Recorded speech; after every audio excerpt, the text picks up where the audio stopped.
પોરબંદર શહેરમાં વરસાદી પાણીનો સંગ્રહ કરતા ભૂગર્ભ ટાંકા આજે પણ ગાંધીજીના જન્મસ્થળ અને કસ્તુરબાના ઘર ખાતે હયાત છે, જે દુષ્કાળના સમયમાં ખૂબ ઉપયોગી બને છે।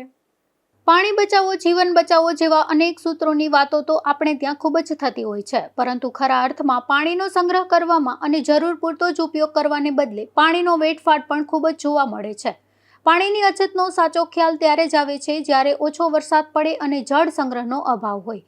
ખરા અર્થમાં વરસાદી પાણીને ખોટી રીતે વહેતું અટકાવી આ પાણીનો જો યોગ્ય સંગ્રહ કરવામાં આવે તો પાણીની અછતમાં વર્ષો સુધી સંગ્રહ કરેલું પાણી આશીર્વાદરૂપ બનતું હોય છે। ગાંધી જન્મભૂમિ કીર્તિ મંદિર આસપાસનો વિસ્તાર કે જેને જૂનું પોરબંદર કહેવામાં આવે છે, ત્યાંના તમામ ઘરોમાં આજે જળ સંગ્રહ માટે ઉપયોગમાં લેવાતા ભૂગર્ભ ટાંકાઓ આવેલા છે। કીર્તિ મંદિરમાં આવેલા મહાત્મા ગાંધીના જન્મસ્થળ તેમજ કસ્તુરબા ગાંધીના જન્મસ્થળ ખાતે પણ ઊંડા ભૂગર્ભ ટાંકાઓ આવેલા છે।